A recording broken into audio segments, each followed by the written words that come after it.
Изборната представа која до вчера ја гледа грчките граѓани заврши, но затоа денови во Македонија почна снимањето на филм според теркот на грчки режисер. Ден по изборите кај јужниот сосед ги регистриравме и првичните размислувања на грчките актери и интелектуалци. Без предрасуди и без влакно на јазикот, говорат за нивните согледувања околу недоразбирањата кои постојат меѓу двете земји. Она што можеше да се забележи во разговорите е дека ставовите на официјална Атина не секогаш соодействуваат со размислувањата на обичните грци, кога е во прашање Македонија.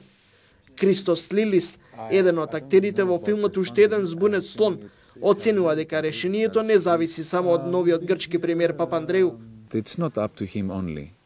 Не зависи само од него, зависи од грчкиот народ, зависи од вашиот народ, зависи од вашата влада, зависи од Америка, зависи од Европската унија. Сите се вмешани.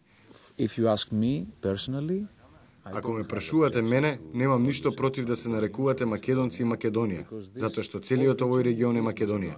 Живееме тука од секогаш. Тогаш, зошто да не се нарекувате македонци? Фактот што меѓу грчките лидери постои широк консензус кога е во прашање спорот со Македонија, залудно е да се очекува дека Атина ќе отстапи од својата црвена линија, а тоа е компромисно име кое ќе биде за севкупна употреба.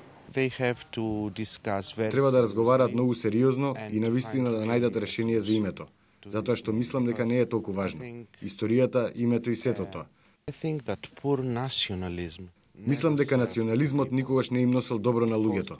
Предизвикувал поголеми проблеми. Ние сме европејци и можеме да живееме заедно. Сега работиме во грчки филм и ние се однесуваме и се придржуваме кон нашите внатрешни кодови, што не прават уметници и сме комплетно надвор, фактички. Ништо не влие од политичката ситуација, ништо не влие на нас.